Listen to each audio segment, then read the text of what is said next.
야담상회를 찾아주신 마님들과 선비님들 감사드리옵니다. 여러분들의 간에 두루 안복이 깃들기를 기원합니다. 그럼 오늘의 이야기 시작합니다. 강원도 정선 땅 깊은 산골, 발길 닿기 어려운 첩첩산 중에 여담골이라는 작은 마을이 있었어요. 마을이라기엔 민가 몇 채가 전부인 외딴 곳이었으나 그 적막함 속에서도 사람들은 자연에 기대어 서로를 의지하며 살아가고 있었습니다. 윗골에는 산삼과 약초를 캐어 살아가는 신만이 부부가, 아랫골에는 사냥으로 생계를 잇는 사냥꾼 부부가 살았답니다. 자연의 아름다움과 고립된 환경은 그들의 삶을 세상과 동떨어진 고요함으로 채워주었지요. 어이구, 형님, 또 산 타러 나가시오? 거 삼이라고는 구경도 못하는 양반이 무슨 신만이야? 그냥 약초꾼이라 하시구려. 이거 조선 팔도 신만이들이 다 형님 같았으면 벌써 굶어 죽지나 않았을라나 몰러. 아니 이 친구야. 내가 아무리 삼을 못 만지는 신만이라 한들 어디 토끼나 다람쥐 같은 놈들로 겨우 걸리는 사냥꾼만 하겠는가? 허이구, 죄에 돈도 안 되는 약초 나부랭이만 캐와도 바가지 한 번 안 긁는 토끼 같은 마누라가 집에 있다고 너무 잘난 척 하시는 거 아니시오? 이거야 원. 어디 그 집 금슬이 하도 유별난통해 동네 남정네들이 아주 부러워서 길을 못 펴고 사니 산신도 눈꼴시러워서 사냥감을 안 내려주시는 거 아니겠소? 이렇듯 사냥꾼과 신만이는 서로 농을 주고 나눌 만큼 호영호재하며 살갑게 지내고 있었지요. 윗집의 신만이 내외는 둘 다 넉넉한 품을 지녔고 서로를 아끼고 사랑하는 마음이 뜨거웠습니다. 남편은 성실하게 산을 타 좋은 약재를 구해왔고 아내인 분이는 그런 남편을 지극정성으로 보살피며 살림을 꾸려나갔습니다. 말이 신만이지 제대로 된 삶을 구경해 본 것은 몇 해 전인지 기억도 나지 않았지만 그럼에도 불구하고 두 사람의 금슬은 가히 끈끈하기가 대단했지요. 해가 질 무렵 마당에서 장작을 패는 남편에게 분이가 시원한 우물물 한 바가지를 건네며 물었습니다. 서방님, 올겨울 추위가 매섭다는데 땔감이 모자라지는 않으는지요? 괜히 일욕심 부리시다 몸 상하실까 염려됩니다. 신만이는 분이가 건네는 물을 받아 단숨에 들이켰습니다. 그의 얼굴에는 투박하지만 정직한 웃음이 걸려 있었어요. 걱정 말아요, 분이. 산의 나무는 썩어 넘치는걸. 당신 추위 타지 않게 아궁이에 불말을 날 없게 해줄 테니 염려 놓으시오. 내가 우리 분이를 세상에서 제일 따뜻하게 해줄 것이오. 투박한 말이었지만 그 속에 담긴 애정이 고스란히 느껴졌습니다. 기분이 좋아진 분이는 남편의 넓은 등에 기대어 잠시 눈을 감았어요. 이 품 안이 세상의 전부인 듯 안온했지요. 밤이 깊어 방문을 닫아 걸면 그들의 집에서는 소곤거리는 웃음소리와 따뜻한 온기, 그리고 어느새 두 사람의 농밀한 숨소리로 가득 메우는 질펀한 운우가락이 새어나왔습니다. 아유, 서방님도 참, 어쩜 이리 지치는 법이 없으십니까, 그래. 분이 같은 색시와 함께 사는데 지치다니. 그것이야말로 사내구실도 못하는 놈 아니겠소? 자, 그런 소리 마시고 나는 아직 끝나지 않았으니 어서 이리 들어와 보시구려. 이번에는 내 새로운 방법으로다가 한번 당신과 진득해져 볼 참이라오. 이 읽고 호롱불이 후욱 꺼지면 두 사람이 만들어가는 한밤중의 운우가락 소리가 지천으로 퍼져 풀벌레들도 숨을 죽인 채 귀를 기울이게 만들어버렸답니다. 반면 아랫집 사냥꾼 만식의 집에는 늘 차가운 기운이 감돌았습니다. 만식의 아내 점덕은 입만 열면 타박이요, 바가지였어요. 만식이 힘들게 사냥해온 짐승으로 살아가는 살림에도 늘 불평이 끊이지 않았습니다. 에게, 오늘도 고작 노루한 마리요. 다른 사냥꾼들은 장에 나가 집신이라도 팔아오고 사냥철이 아니면 남의 집 머슴이라도 산다던데 당신은 어찌 그리 산에만 붙어 사는 게요. 이러다 올 겨울엔 굶어 죽기 딱이겠소. 저녁 상머리에서 점덕이 숟가락을 내려놓으며 쏘아 붙였습니다. 만식은 말없이 짐승의 고기를 우악스럽게 씹어 넘겼지요. 점덕의 잔소리는 하루 이틀이 아니었지만 들을 때마다 속이 뒤틀리는 것은 어쩔 수 없었습니다. 산에서 사는 사냥꾼이 산에 있지. 그럼 어디에 있겠소? 굶어 죽을까봐 그러오. 그딴 것은 걱정일랑 마시오. 내 손에 활과 칼이 있는 한 탐욕이 덕지덕지 붙은 당신 입구멍에 풀칠만은 시켜줄 터이니. 만식이 쏘아붙였지만 그 목소리에는 위력이라는 것이 없었습니다. 그 역시 이 지긋지긋한 삶이 버거웠지요. 점덕과 그는 애초에 정으로 맺어진 사이가 아니었습니다. 만식의 집안이 큰 빚을 지게 되었을 때 돈 많고 수단 좋은 점덕의 부모가 그 빚을 탕감해주게 되었지요. 그 대신 내다 치우듯이 집안의 장녀이자 노처녀로 밥을 축내고 있던 점덕을 만식과 혼인하도록 강요했던 것입니다. 만식은 어쩔 수 없이 점덕을 아내로 맞으면서도 단 한 번도 그녀에게서 여인의 온기를 느껴본 적이 없었고 점덕 역시 만식을 돈 벌어오는 수단 이상으로 생각하지 않는 듯 했어요. 그들의 집에는 사랑도 정도 아닌 차가운 공기만이 가득했습니다. 그런 만식의 마음속에는 사실 오래전부터 다른 여인이 자리 잡고 있었습니다. 바로 윗집의 분이었어요. 처녀 시절의 분이는 만식에게 산골의 꽃처럼 아름다운 존재였답니다. 그는 분이를 남몰래 연모했지만 변변찮은 자신의 처지와 어쩐지 다가가기 어려운 분이의 고고함 앞에서 고백조차 해보지 못했습니다. 그리고 결국 운명의 장난처럼 원치 않는 여자 점덕과 묶여버렸지요. 산골 생활은 적적했기에 윗집과 아랫집은 겉으로는 친형제처럼 서로 돕고 지냈습니다. 사냥감을 나누거나 약재를 캐오면 조금씩 건네주는 식으로 왕래가 있었어요. 하지만 만식에게 그 시간은 가장 기다려지는 시간이면서도 한편으로는 고문과 같았습니다. 윗집에 갈 때마다 분이와 그의 남편이 함께 웃고 이야기 나누는 모습을 봐야 했기 때문입니다. 어느 날 만식은 윗집 신만이에게 줄 사냥감을 들고 찾아갔습니다. 방문이 열린 틈으로 분이의 낭랑한 목소리가 들려왔습니다. 서방님, 오늘은 노루간을 좀 얻어왔어요. 아랫집 홍서방이 주신 건데 사내의 몸에 좋다고 하니 우리 서방님 많이 드셔요. 허허허. 아니, 보시오 임자. 내 몸이 이 이상 좋아지면 야밤마다 우리 분이는 나를 어찌 감당하려 그러시오? 요사이 내가 조금 소홀했다고 이리 눈치 주는 것이오? 아유, 정말로 못 말리신다니까. 신만이의 굵직한 웃음소리와 분이의 교태 섞인 비음에 만식은 사냥감을 들고 있던 팔에 힘이 쭉 빠지고 말았습니다. 지아비를 향한 분이의 목소리는 늘 상냥했고 눈빛에는 사랑이 가득했지요. 그 모습을 볼 때마다 만식의 심장 속에서는 시커먼 질투심이 피어올랐습니다.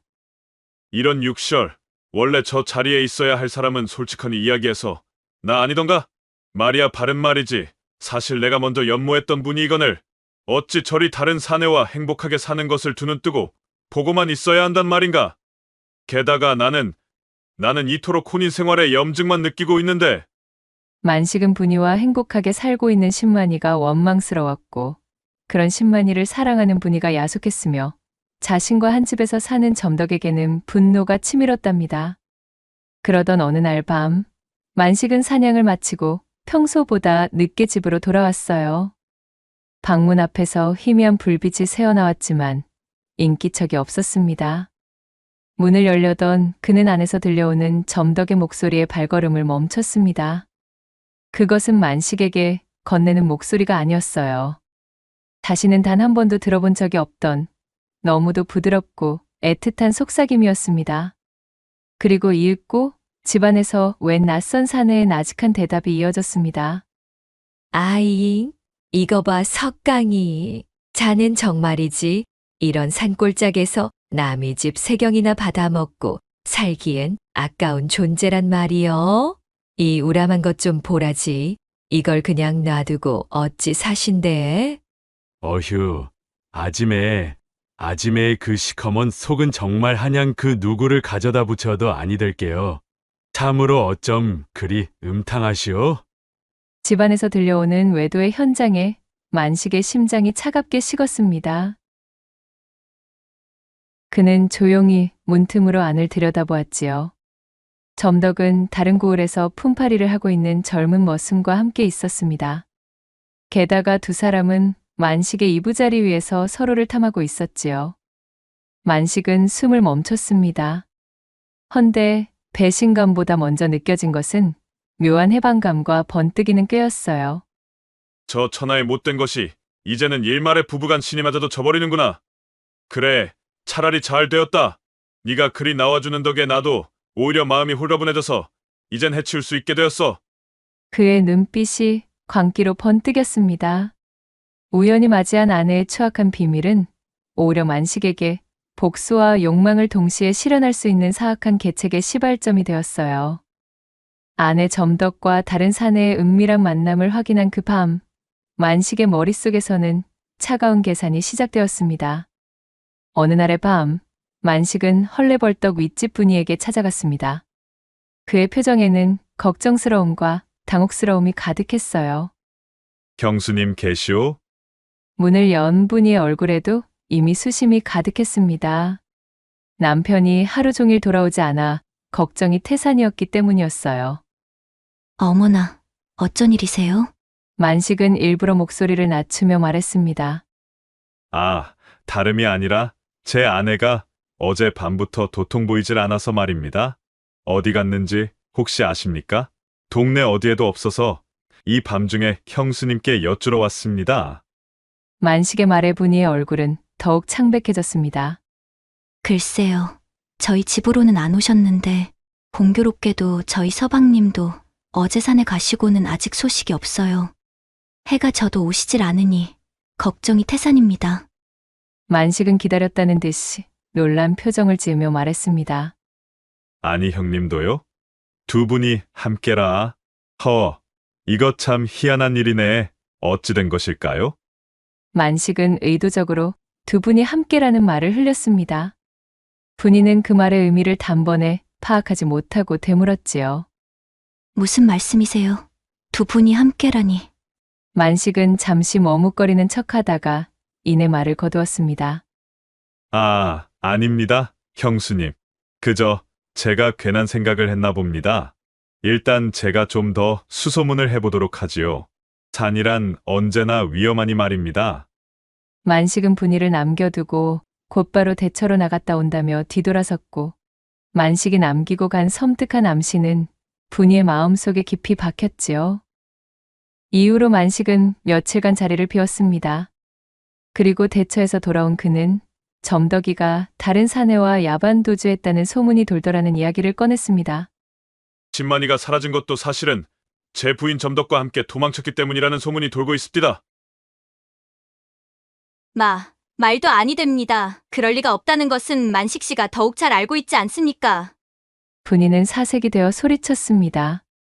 하지만 마을 사람들 사이에서도 신만이와 사냥꾼 마누라가 눈이 맞아 도망쳤다는 소문이 삽시간에 퍼져나가고 있었지요.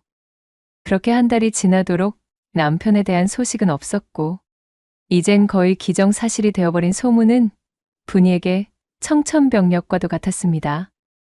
신만이와 사냥꾼 마누라가 눈이 맞아 도망쳤다는 소문은 불길처럼 여담고를 휩쓸었고 분이의 가슴에 비수처럼 꽂혔습니다.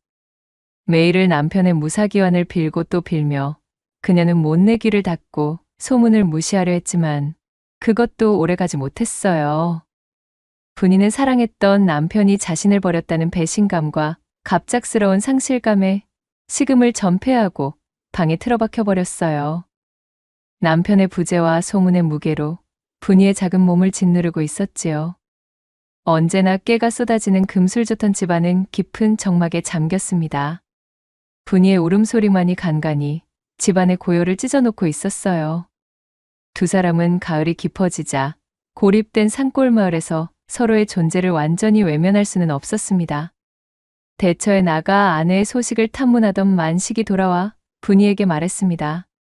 그의 얼굴에는 아내를 찾지 못한 상심과 분이를 향한 염려가 뒤섞여 있었지요.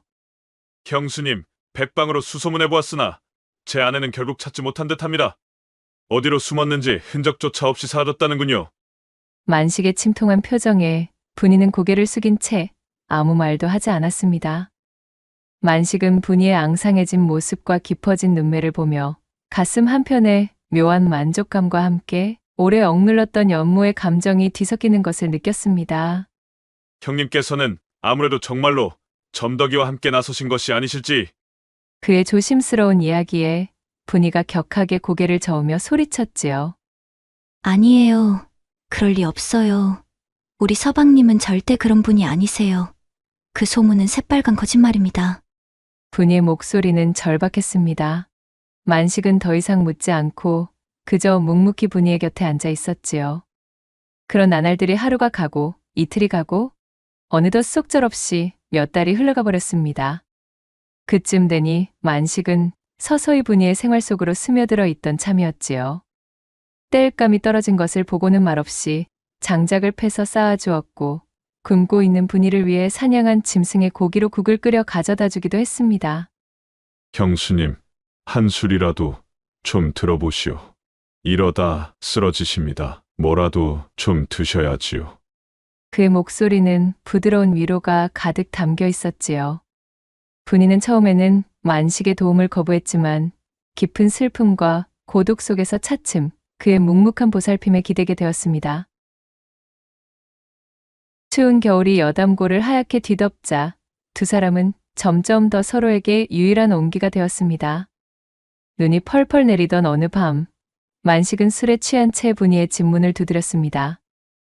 형수님, 분이 형수님 계십니까? 문을 열어준 분이의 얼굴은 여전히 수척했지만 왠지 모르게 외로움이 가득했습니다. 만식은 비틀거리며 방 안으로 들어섰지요. 술 기운과 외로움, 그리고 분이를 향한 억눌린 욕망이 그를 재촉했습니다. 형수님, 제가 형수님 걱정에 도무지 잠을 이룰 수가 없습니다. 만식 씨, 어찌 이러셔요? 게다가 어쩜 이렇게 술을 많이 드셨어요. 정신 좀 차리고 어서 집으로 돌아가셔요. 동네 사람들의 눈이 있습니다. 언제까지 이리 계실 참이십니까요? 벌써 시간이 이리도 흘렀는데 이러다 정말로 큰일 나신다고요. 제 식구 버리고 바람나 도망친 사람을 언제까지 혼자 가슴에 담고 사실 작정이시오? 만식이 분이에게 다가가며 소리쳤고 분이 또한 깊은 그간의 상실감과 고독 속에서 마음이 흔들리고 있음을 눈치챘지요. 이제 그만 내려놓으시고 형수님 생각밖에 없는 나를 좀 봐주시오. 제발. 나에게는 정녕 아무런 마음조차 없는 거요. 든 자리는 몰라도 나간 자리는 티가 나는 법이라 했던가요? 그날따라 유난히 분이는 비어있는 자신의 옆자리가 뼈저리게 시려왔습니다. 목 놓아 절규하듯 뱉어내는 만식을 바라보며 분이는 그에게서 알 수 없는 이끌림을 느꼈지요. 어쩌면 남편을 향한 배신감에 대한 반항심이었을지도 혹은 단순히 따뜻한 체온에 대한 갈망이었을지도 몰랐어요. 그간 현실을 외면하며 버텨왔지만 서러움과 동시에 외로움이 밀려들어왔습니다. 결국 분이는 기다렸다는 듯 만식의 품에 안기고 말았지요. 이젠 나도 더 이상은 모르겠어요. 나를 두고 다른 여인, 그것도 한 이웃으로 지내던 남의 집 아내와 눈이 맞아 나가버렸으니 속이 상해 어쩌면 좋단 말인가요? 형수님, 아니 분이 이제 그런 사내는 있고 눈앞에 나를 좀 봐달라는 말이여. 사실은 내가 분이를 먼저 좋아했다는 것을 왜 몰라주나? 당신이 혼인을 하기 훨씬 이전부터 나는 분이 너만을 좋아해왔단 말이여. 나는 분이 당신을 결단코 먼저 떠나는 법이 없을 것이니까. 그 밤 만식의 절절한 외침을 끝으로 눈 내리는 여담골에서 두 사람은 지난날의 비극과 상실감을 잊으려는 듯한데 뒤엉켰습니다. 쌓아둔 외로움과 욕망이 뒤섞인 뜨거운 밤이었어요. 분이는 자신의 뺨을 타고 흐르는 눈물을 주체하지 못한 채 그렇게 만식의 묵직한 품 안에서 탄식의 숨을 깊게 뱉어내었습니다. 날이 새도록 이어진 두 사람의 거칠고도 뜨거운 운우지정은 결국 두 사람이 서로에게서 새로운 삶의 도피처를 찾게 되는 물꼬와 같았답니다. 이후 자연스럽게 두 사람은 가시버시가 되어 새 살림을 차렸습니다. 만식은 분이를 여보라 부르고 분이 또한 그를 서방님이라 불렀습니다.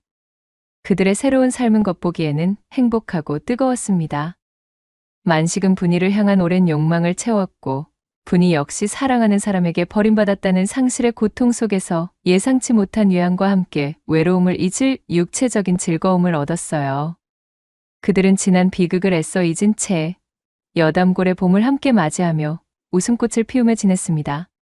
하지만 분이는 얼마 지나지 않아 자신에게 찾아온 이 두 번째 행복이 실은 끔찍한 진실 위에 세워진 모래성일 뿐이었다는 것을 알게 되었습니다. 화사한 봄날 꽃 피고 새우는 어느 날이었지요. 분이는 남편 만식이 좋아하는 곰치를 뜯기 위해 산속 깊숙하게 들어갔습니다. 오늘은 하늘도 맑고 날씨가 꽤 괜찮으니까 평소랑은 다른 곳까지 가보자. 혹시 알아? 귀한 나물이나 약초라도 발견할 수 있을지 말이야. 그날따라 무슨 바람이 불었는지 따뜻한 봄볕 아래 행복한 마음으로 산나물을 뜯으며 그녀는 점점 더 산속 깊이 들어가기 시작했지요. 그렇게 얼마나 들어왔을까요?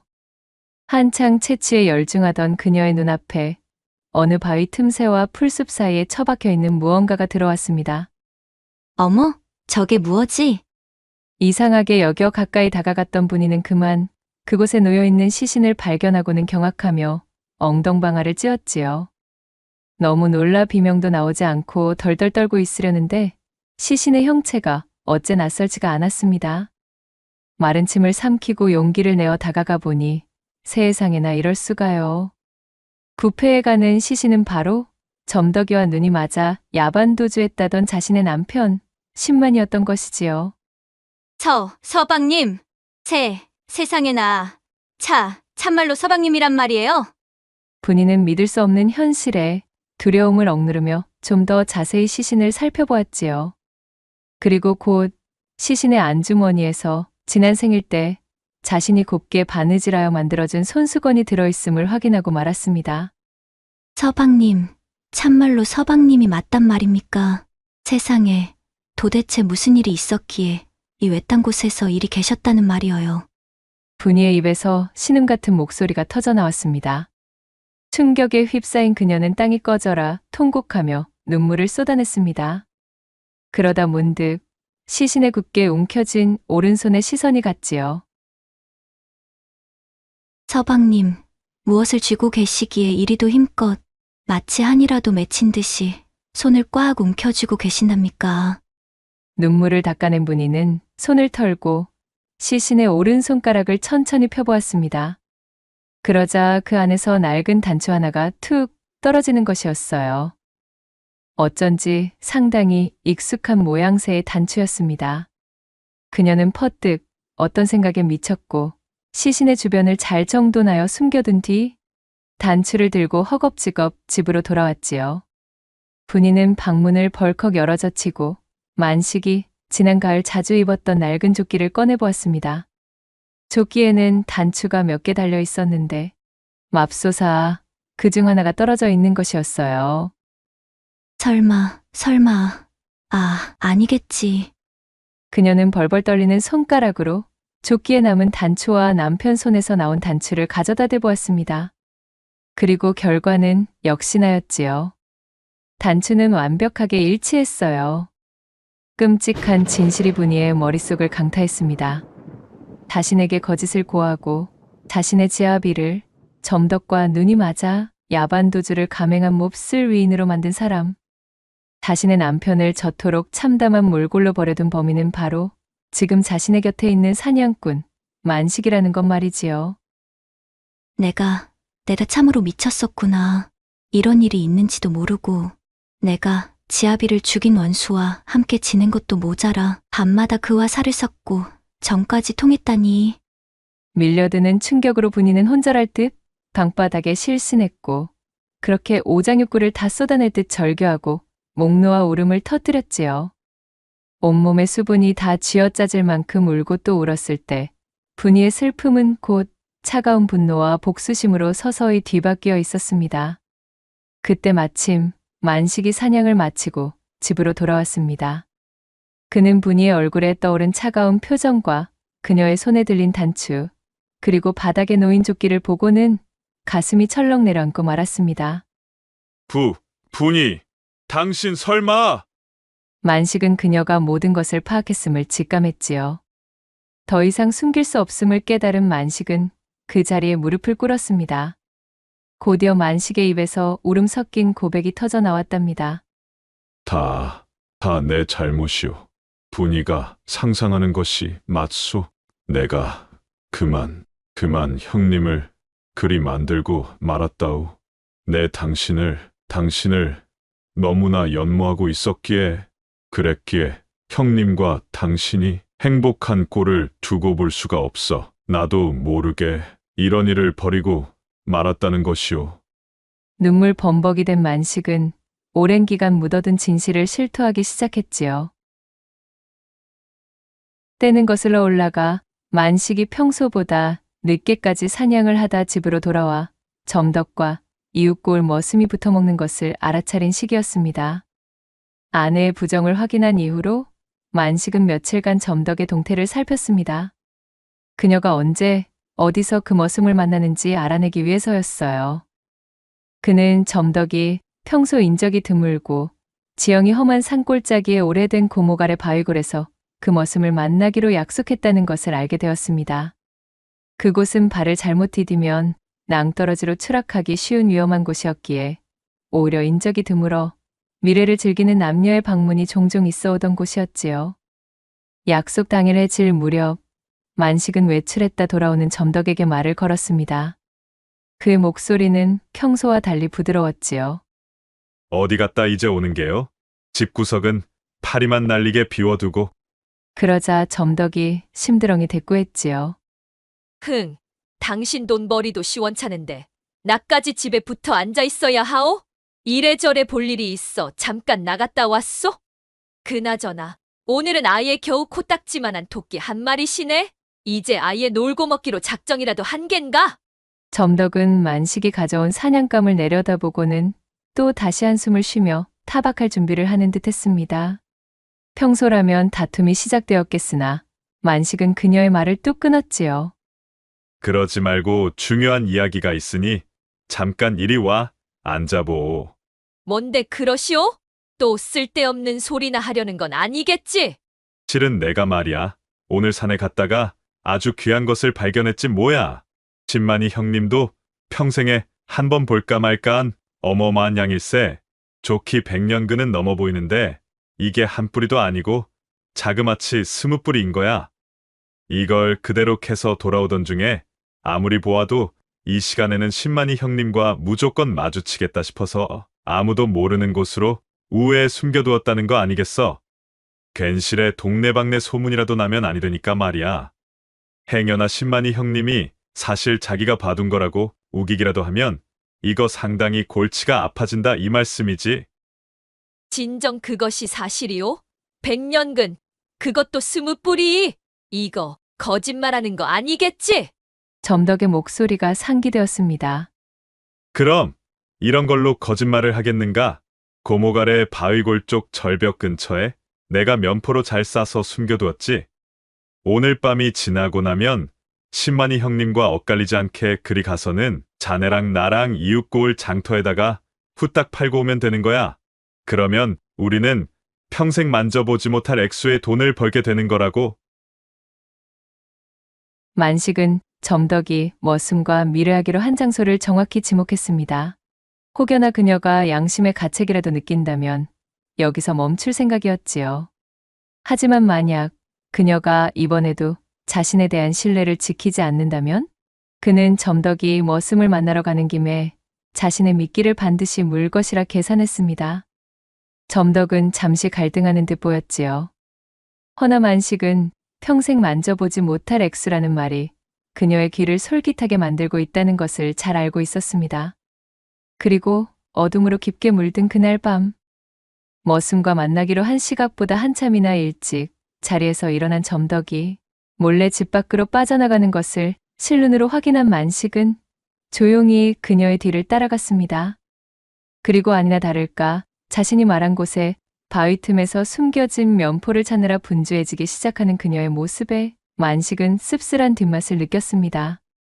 그것을 찾아내 머슴과 야반도주를 하려 했든 그녀 자신이 혼자 꿀꺽하려 했든 어쨌든 그녀의 장밋빛 미래에 지압인 만식 자신은 포함되지 않았음은 자명해졌지요.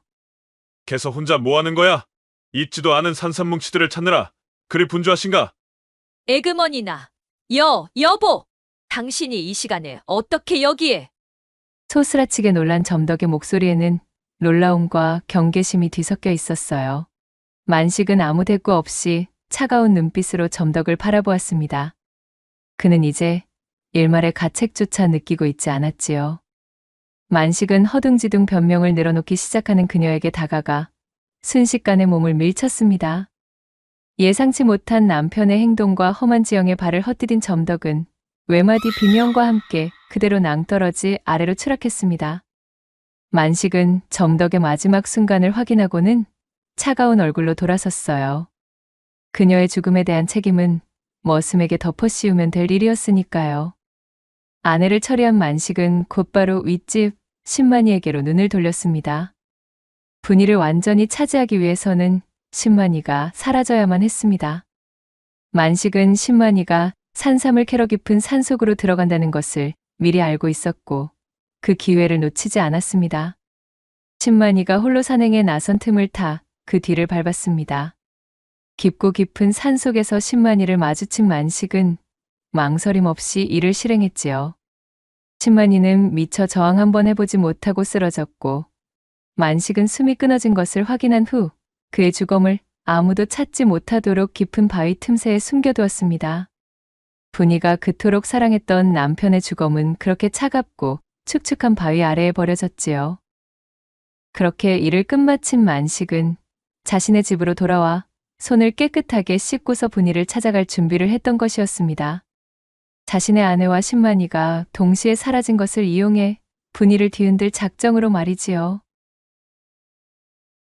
그렇게 만식의 모든 이야기가 끝이 나자 분이의 표정은 차갑게 식어 있었지요. 만식이 그녀의 낯빛을 살펴보며 전전긍긍하고 있을 때 갑자기 분이의 얼굴에 야릇한 미소가 떠올랐습니다. 그랬었군요. 솔직하니 이야기해 주어서 고마워요. 당신 줄곧 나를 흠모해 오셨다 이거지요? 그리 중얼거린 분이는 만식의 조끼에서 떨어진 단추를 주워 부엌 아궁이에 활알 타는 불 속에 던져 넣는 것이었어요. 분이 지금 무슨 이거면 당신이 그리했다는 증자는 없는 것과 마찬가지지요? 분이는 만식에게 다가가 그의 뺨을 어루만지며 배시시 웃으며 말을 이었지요. 나도 실은 그간 남모르게 서방님의 단단한 품에 안기는 꿈을 수없이도 꿔왔답니다. 이제와 과거가 무엇가 중요하겠어요? 분이는 나긋나긋한 목소리로 그리 말하며 만식을 껴안아 주었습니다. 만식은 그녀가 보인 행동과 미소에 왈칵 감격하여 그녀를 거세게 품에 안으며 소리쳤지요. 고맙소이다 임자. 내 앞으로 임자에게 더욱 잘하리다. 우리 앞으로 과거 따윈 완벽하게 잊고 행복하게 살자 이거요. 허나 만식은 보지 못했지요. 자신을 안고 있는 분이의 눈빛이 얼음장처럼 차가워져 있다는 것을 말입니다. 그렇게 두 사람은 한데 뒤엉켜 마치 지난 날을 잊기라도 하자는 듯 격렬하게 운우를 나누었습니다. 얼마 동안 거나하게 질척이는 시간이 지나갔고 분이는 땀을 훔치지도 않고 속치마만 걸친 채 부엌으로 나갔습니다. 그녀의 얼굴에는 이제 미소 대신 차가운 결의만이 남아 있었지요. 잠시 후 술상을 차려온 분이는 만식에게 술잔을 건넸습니다. 자, 술 한잔 하시어요, 서방님. 오늘 밤은 유난히도 깊으니까요. 사냥꾼 만식은 하초만 가린 상태로 분이가 따라주는 술잔을 단숨에 비웠습니다. 그런데 이것이 무슨 일인가요? 술을 마신 만식은 몸부림을 치다 각혈을 하기 시작했지요. 그는 떨리는 손을 뻗어 분이를 향한 허망한 시선을 보내다 결국 쓰러져 눈을 감고 말았습니다. 만식의 마지막 순간 그가 기억하고 있는 분이의 얼굴은 차가운 눈빛으로 싸늘하게 자신을 내려다보고 있는 모습이었지요. 다음 날 아침 분이는 산속으로 들어가 신만이 남편의 시신을 정성 들여 수습했습니다. 외롭게 부패하고 있었던 시신 앞에서 분이는 또 한 번 오열하고 말았지요. 참으로 미안하고 송구합니다, 서방님. 당신을 이리 찬바닥에 눕혀놓고 아무것도 모른 채 당신만 원망하며 살았다니. 그러고도 제가 어찌 감히 당신의 반려였다 할 수가 있으며 또한 당신을 그리워한다 말할 수가 있을까요? 이제라도 편히 눈을 감고 좋은 곳으로 가셔요. 그녀는 신만이의 시신을 정성껏 땅에 묻고 술을 따라 재를 올리며 추모를 마쳤지요. 남편에게 마지막 작별을 고한 그녀는 집으로 돌아와 만식의 시신도 수습했습니다. 지아비를 죽인 원수이지만 동시에 자신에게 짧은 시간이나마 다른 형태의 애정을 주었던 또 하나의 지아비였던 것을 분이 역시 알고 있었습니다. 자, 당신 역시도 이제는 편히 눈을 감고 좋은 곳으로 가시란 말은 드리지 못하겠으나 그간 나를 위해 정성을 다해준 일만은 잊지 않겠습니다. 분이는 만식의 시신 또한 양지 바른 곳에 묻고 그 앞에 술을 따랐습니다. 모든 일을 마친 분이는 비극과 모든 악몽의 흔적을 완전히 불태워 없애려는 듯 자신의 집과 만식의 집 모두에 불을 놓았습니다. 마른 나무와 짚은 삽시간의 불길에 휩싸였고 시뻘건 불길이 첩첩산중 밤하늘을 밝게 물들였지요. 분이는 불타는 여담고를 뒤로하고 홀로 산길을 걸어 어디론가 종적을 감추었습니다. 그녀가 떠난 이후 신만이의 무덤과 사냥꾼 만식의 무덤에는 각기 다른 색의 꽃이 피어올랐는데 후세에 들어 사람들은 그 꽃의 줄기들이 분이가 떠난 방향을 향해 휜다하여 함부로 그 꽃을 꺾지 않았다는 후문이 전해지고 있사옵니다. 낭독해드린 이야기가 마음에 드셨다면 구독과 좋아요, 댓글로 야담상회를 응원해 주셔요. 늘 잊지 않고 야담상회를 찾아주시는 마님과 선비님들 시청해 주셔서 참으로 감사하옵니다.